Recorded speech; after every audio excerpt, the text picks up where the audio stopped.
Hi, everybody. This is Erica from In the Company of Cards. If you're new, welcome. If you've been here before, welcome back. Welcome to the Friday edition. This has been quite a long week, I have to say. Or maybe not long. I think the week flew by for me, but it feels like it's been eventful. We'll just call it that. So I have a few questions. I don't think this will be a long video. I should say, I do have a guest coming up for Sunday conversation. So please tune in to that on Sunday. But for today, let's see the order I wanted to look at things in. Oh, so yesterday, we know that Eric Menendez was denied parole for the murders of his parents, 35, something like that, years ago. Uh, we know that he can apply again for parole in 3 years. His brother Lyle, who is the older one, is has made his case to the California Parole Board today, and I'm just curious to see whether he will get any kind of uh, relief from his sentence. Remember that, even though Eric was the younger one and one could argue the impressionable one. He's also the one who went back into the house, well, went back out after shooting his parents, reloaded his gun, and then went back in to finish them off. So he may have been the baby brother, but so I just want to know if the older one, Lyle, will have any more luck than his brother in getting an earlier release date. Well, so far they don't really have a release date, getting a release date. Uh, so we're looking at Lyle. Uh, this is 35 years ago, so he's getting up there. Uh, Probably in his 50s, I guess. You know what?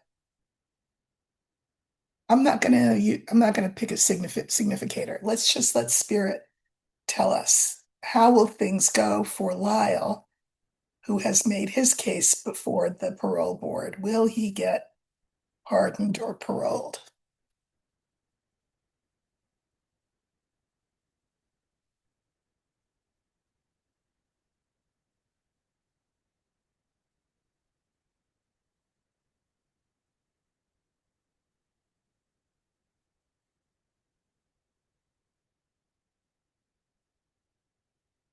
Cards are upside down. Hmm. Well, the Lily, he's gotten older in prison. I mean, as one does in 35 years. Uh, so that's the Lily. We have the whip. In the center, we have the woman, and the house.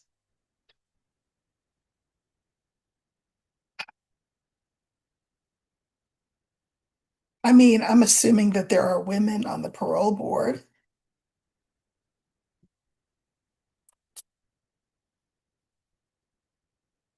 They killed their mother, who was a woman, and there's our scythe.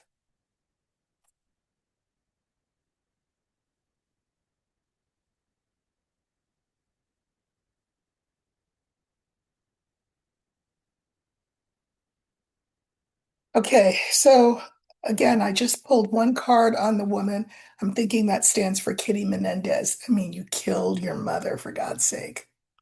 Matricide's one of those crimes. Hard, a little hard to say, oh, okay, time served, no problem. Uh,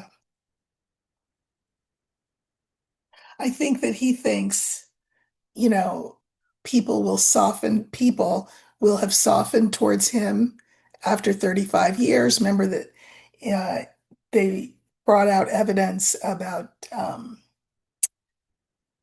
SA that they experienced as young boys.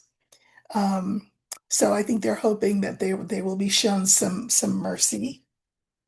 I mean, they were men. They could have just left. But anyway, uh, in terms of Lyle's home moving forward, where he will be, where he'll, will he be going home?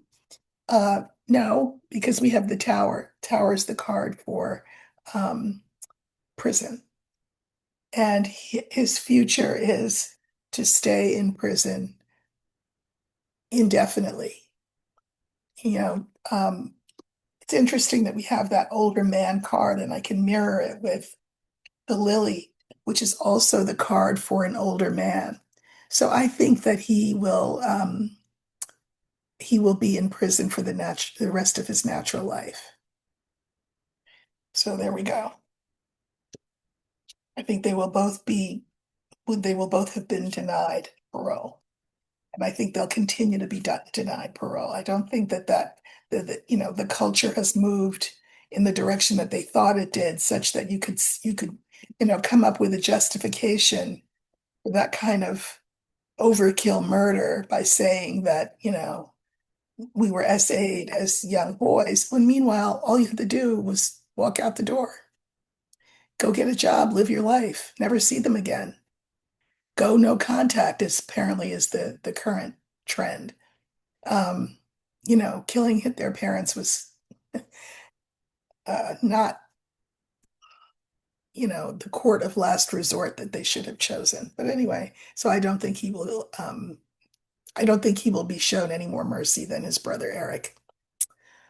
Okay, so something that has been released today, if not the Menendez brothers, so what has been released is the audio and the written transcript of the interview that Todd Blanche did of Ghislaine Maxwell a couple of weeks ago.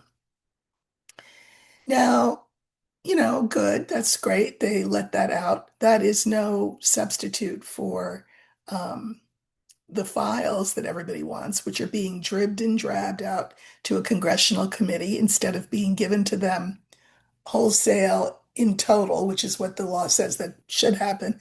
But anyway, now we have the audio and the transcript of this conversation between Todd Blanche and Ghislaine Maxwell, where Ghislaine says that she has never experienced Trump to be anything but a perfect gentleman, um, that she never saw Bill Clinton get a massage. Why would she see Bill Clinton get a massage? I'm just saying. I mean, don't they have doors on there in that? Well, anyway. Uh, Basically, she said everything that you would have thought she said. I listened to the trend to the exchange, um, as it's been released in the news. Uh, I think she didn't. She said everything we thought she would say, which is essentially exculpatory for 47. He did nothing wrong. I never saw anything. I don't know what you're talking about. Yeah, no, no, no, no, no, no. That's what she said. So, if nothing else, it sort of confirms why she is in the Club Fed as opposed to where she was in Tallahassee. Um, what I want to know is, will the release of that particular material, the transcript and the audio of Maxwell's conversation with Todd Blanche, will that move the needle when it comes to MAGA? In other words, will it make MAGA feel like, oh, good, we're getting some information now. He's releasing stuff, so that's great, and we can go back to being rah rah rah MAGA. So will that interview, how will that interview move the needle forward? I think I'm going to pick the birds for the interview because that's a conversation. Birds is conversation. Will that conversation change MAGA's opinion? Now, I mean, just objectively speaking, it should not. I mean, I didn't hear anything that wasn't well, one thing, which was that she said she did not believe that Epstein um, unalived himself. I mean, do any of us believe that he unalived himself? So she's in the right on that, I think. But in total, did will that transcript and that audio cause those MAGA people who are starting to defect from the tribe, will they come back to 47 as a result of that? So we're looking for birds because that stands for the conversation between Blanche and Maxwell.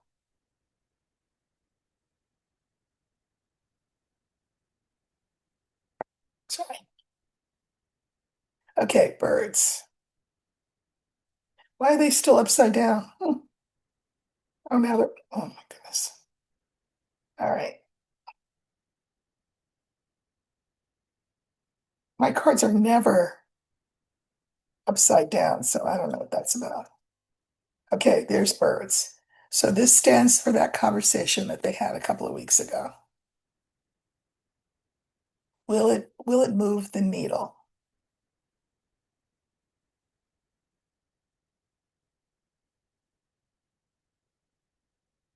So we have the bouquet, the coffin, the birds, the scythe, and the ring.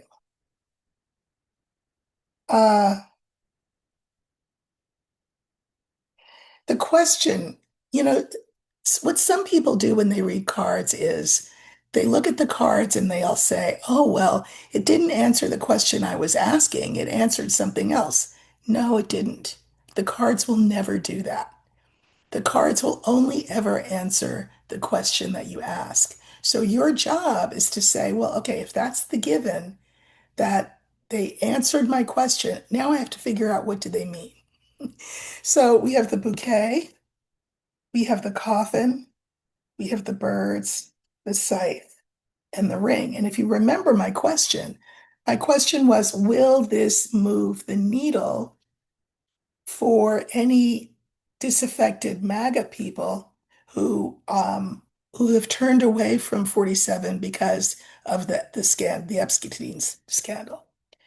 So this is the bouquet is like a gift, but I don't think that, I think they feel like they're throwing people a bone by releasing this information. But it looks like it falls flat. Like that door is closed because they're saying, okay, well, that's the interview. Where's the rest of it? Like where's the file or the files or whatever? Of course, she also said there was no little black book. There was no client list. There was no, of course, she said that.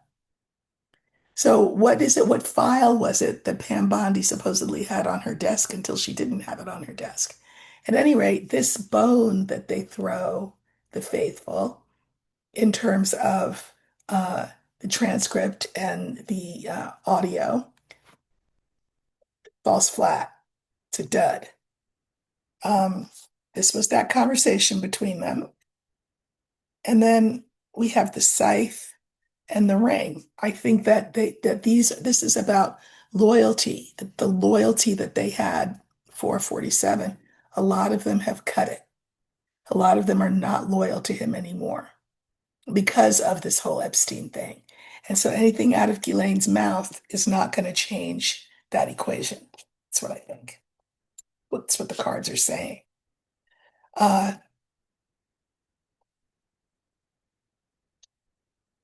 with that scythe and that coffin, it made me say to myself, oh, so she really did endanger herself just by even having the conversation. But that was not the question that I asked. And therefore, that is not how I chose to interpret those cards, right? Or just remember, don't do that. If you ask a question and then you pull cards and you think that the cards are answering something else, they never are. They're only ever answering the question that you asked. So your job is to walk from the cards to the answer. Even if it seems confusing, you just have to stay with those cards until they make sense. Or you can repull, because if you repull, you will get the same answer, but with using different cards. Okay. So this will not help him at all, having allowed the release of this transcript and audio. Okay. The other big news, of course, of the day was that, I mean, in terms of politics and national stuff, is that the FBI this morning raided John Bolton's home. And hold on, let me just get my facts together here.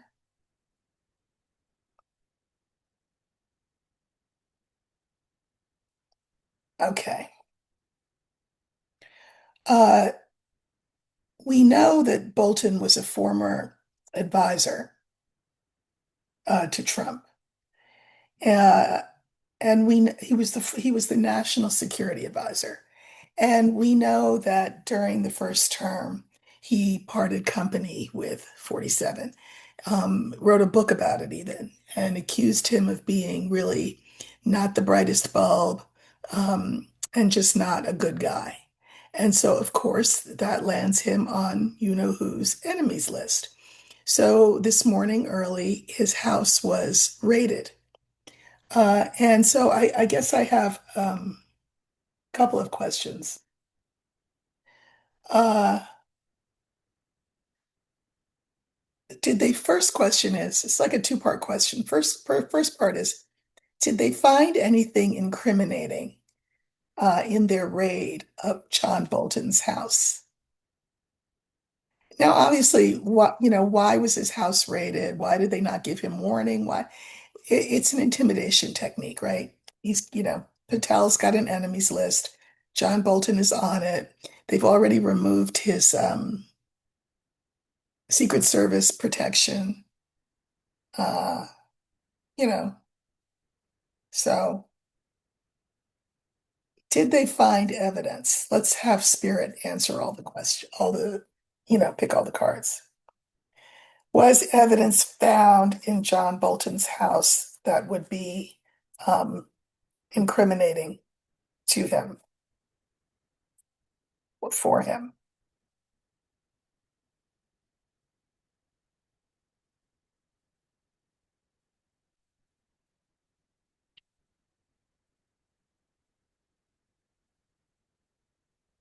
Okay, so we have the ship, the coffin, the scales, Clover, and Ryder. You know, this answered both part one and part two of my question after I just gave you the little lecture about cards only answering what you ask. But sometimes you'll get a two for one. I think that they went in there um, looking for evidence, and I think they will announce that they found something. Absolutely. But I also think so the second card is the coffin. The coffin, um, you know, is sometimes sort of pseudo literal. Now, literally, it would be a coffin, like you bury somebody in. But remember what a coffin is, it's a box. And so things can be put in boxes. And I think there will be a surprise found in his house, hidden under something or secreted somewhere. The question is, who put it there? We have a center card, which is the scale. One of the meanings of this card is justice. So I think they will find something, but I'm going to ask that second part of the question. I don't want to assume. What I want to know is, will they have planted something in Bolton's house? Bolton has always had the reputation of being a buttoned up guy, a really straight arrow, um, definitely by the book type of guy. So it would be surprising if he did have stuff in his house. But you never know, right? Never know. I want to know, was something planted in his house? But then they could say, look, here's our evidence against him. Did the FBI plant something in John Bolton's house to make him look guilty of something? Was evidence planted? We'll let Spirit pick all the cards again. Was evidence planted in his house? The coffin makes me think so, but let's just specifically ask that question. So Spirit's gonna pick everything.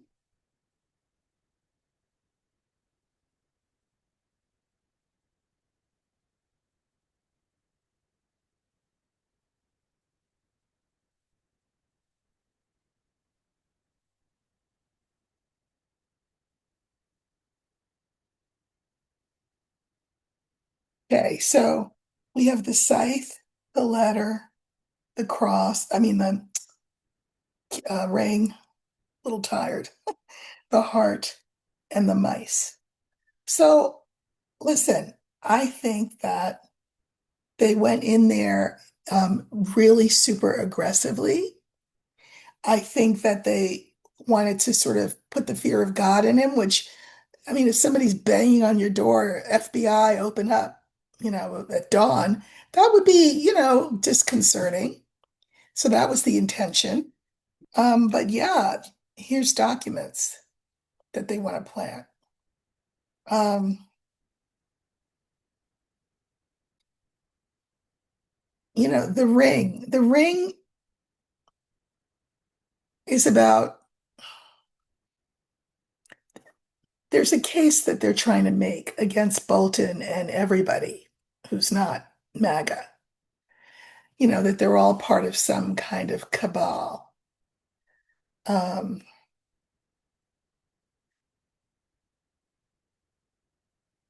I think the heart, I have to say, it feels anatomical to me, and that Bolton, even though he's a national security guy or was, and knows how these things go, was really, I'm sure he experienced maybe a little bit of pressure in his chest, a little heart pain when that happened. And so it was meant to really scare him.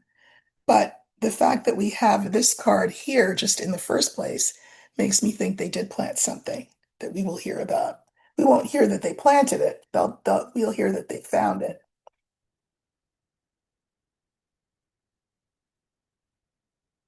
Yeah, they will say, "Oh, look what we found. It's been there for a long time, and he was probably going to do something with it in the future, like give it to some enemy of 47s and say, look, look, look what I've got." Um, let's pull cards on this ring.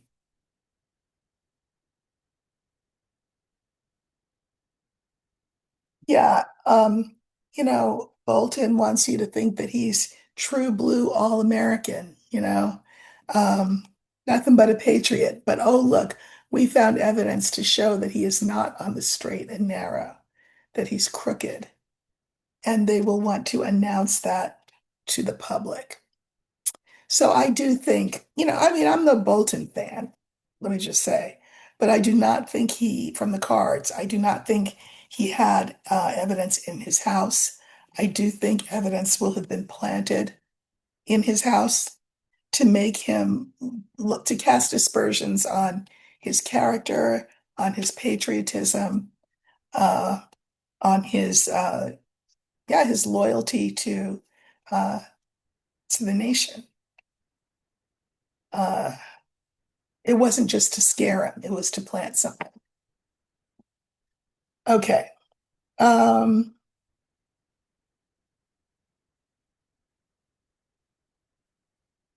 so who we've not talked about in a while is Elon, who who's been kind of quiet, but maybe not.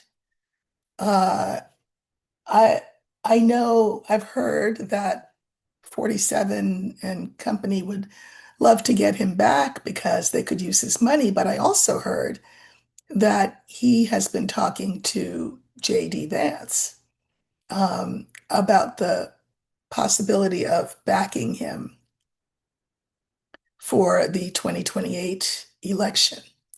Now, remember who Musk is. He's the guy with all the money and all the government contracts. Remember who JD Vance is. He is the Peter Thiel puppet, entertainment purposes only, and allegedly. Um, so there is a through line there. I mean, you can see why um, JD would be a good prospect for Musk to invest in because tech bros all have their own particular interests in mind, and JD would be the tech bro candidate. So, also, you notice that, I mean, we haven't heard very much about um, Musk's exploration of creating a third party. I suspect that that's not in the works so much anymore. I mean, I don't think it would succeed. But I guess the question is, are JD and Musk a team in terms of 2028 planning? Okay, so let's see.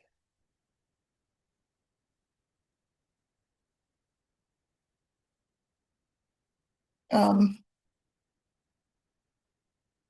are they working together? Will JD be the candidate that Musk supports? And by supports, of course, I mean throw a whole lot of money behind. I mean use Starlink and whatever other mechanism he has at his disposal to appropriate votes that Vance won't get in any other honest way. So I just want to know, will Vance and Musk be working together to advance Vance's 2028 presidential prospects? So let's just see. I'm going to let Spirit pick all the cards.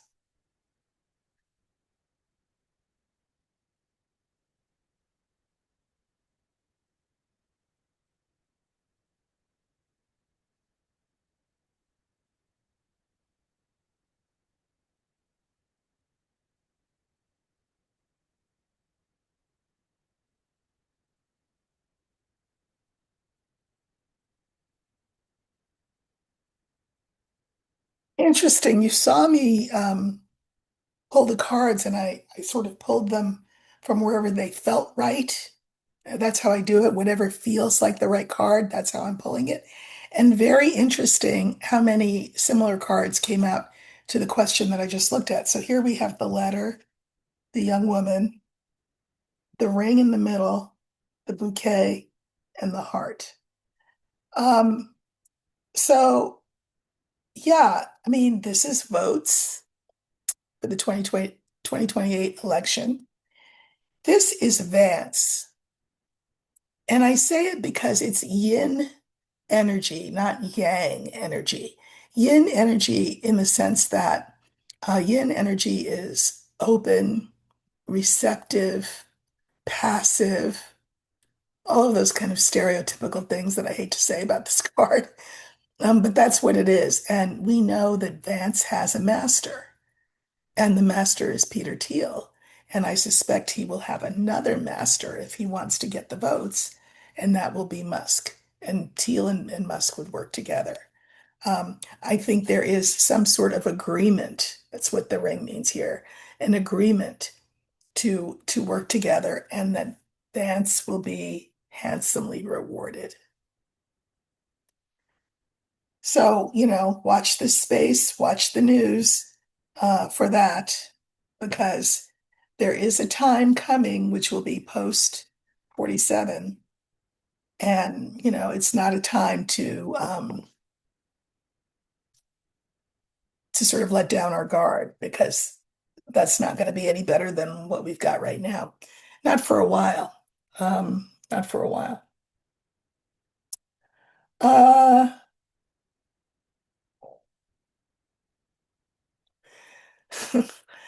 47 made a comment about DC. Well, first of all, he has Hegseth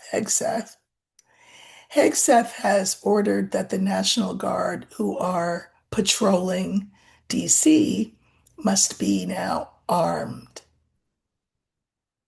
That's not good. And 47 said that what he wants to do is get rid of get rid of the criminal element, quote unquote, criminal element in DC. Of course, we know that by that he means basically he means Black people, Hispanics too, but Black people.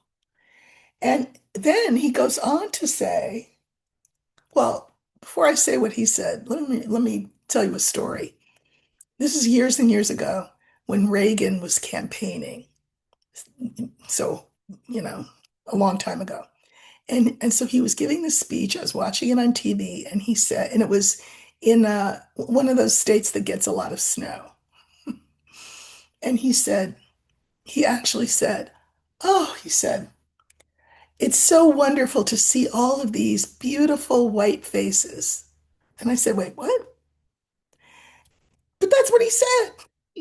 The excuse that was given later was that, oh, he meant because, the people's faces that had snow on them. How many people have you seen with snow on their faces? Besides Frosty the Snowman and maybe Mrs. Frosty.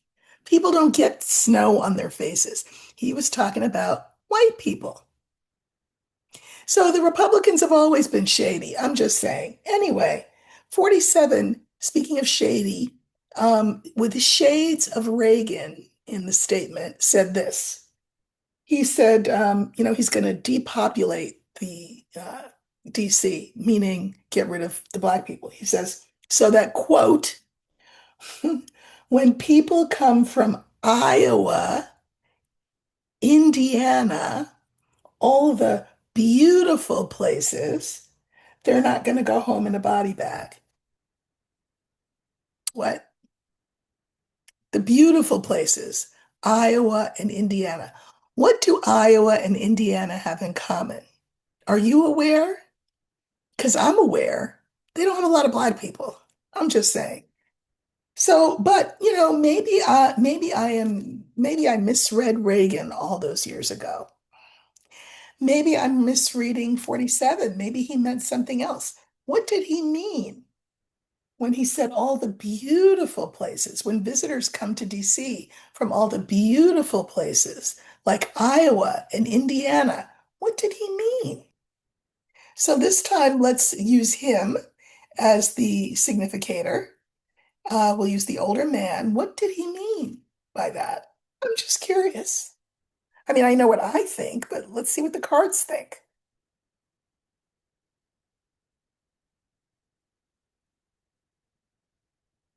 So we're looking for the older man. That will stand for 47. And we want to know, what did he mean by that remark?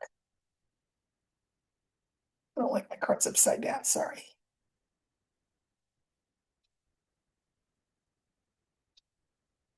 What in the world could he possibly have meant?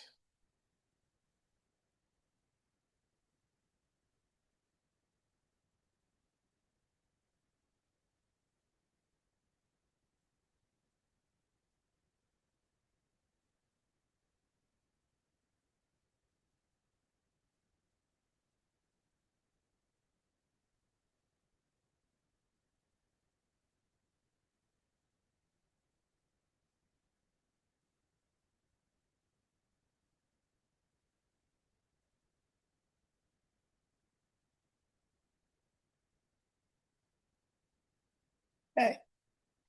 So we have the house, the young woman at 47, the anchor, and the older woman.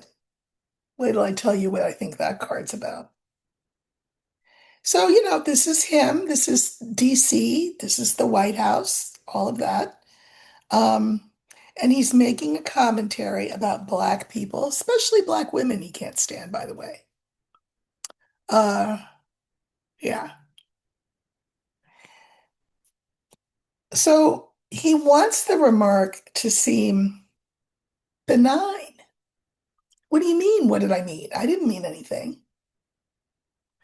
Um, but you know, he is who he is. This is him followed by the anchor. He is stuck in his ways. He's stuck in his opinion about people of color. And he thinks that the real Americans are from the beautiful places like Iowa and Indiana. Uh, I drew one clarifier on him, and it's the fox. He thought his comment was too clever by half. It was a dog whistle, obviously, to his supporters in those places. And anybody else who thinks that the best of us live in places like that. Because why are they the best of us? Because they're white. So it's a little bit of a dog whistle, like wink, wink, nod, nod. Okay. Also, there are people who have lived in DC for a long time, people who are of color, if they haven't been already gentrified out. He wants to get rid of them by any means necessary, which is, of course, why Hegseth says arm the National Guard. This is a card for violence and fear, by instilling fear in them. So that, here's the last clarifier, he can keep his illusion of a white DC full of visitors from only places like Iowa and Indiana. But the last card is the older woman, and we have the sun, the scales, and the bear. I mean, I never had this happen. I feel like this is supposed to be me. I am representative of these black women that he hates. So this is me saying, buddy, I've got your number. I see what you did there. And so did everybody else. And, you know, in terms of whether what you're doing and what you're saying is just, it's not. You're trying to be a bully like you always do. A bully who owns the White House and owns DC and paints everything gold. So, so I say all that to say, as they say, that I wanted to segue into something that Heather Cox Richardson said earlier today, and yeah, it's in her piece today.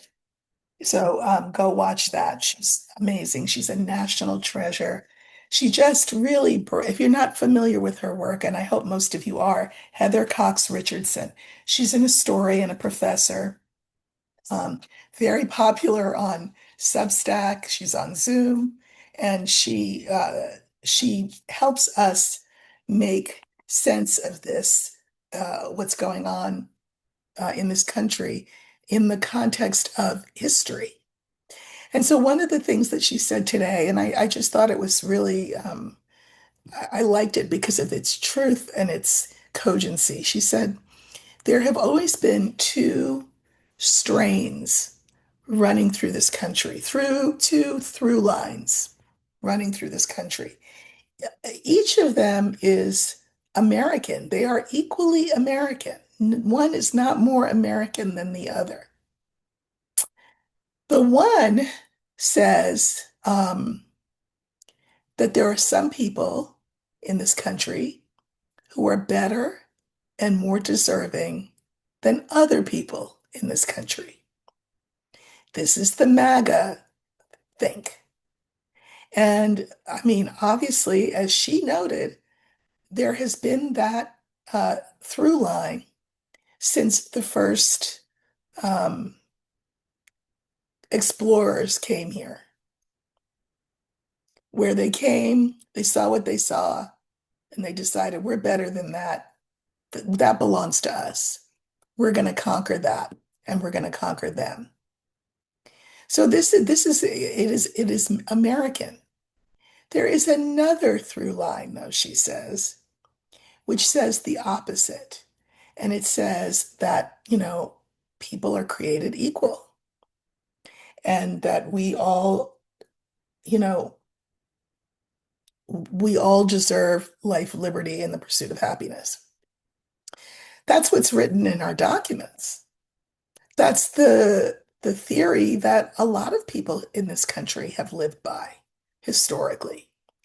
The problem is, as she points out, these are two philosophies which we have tried to kind of live with simultaneously.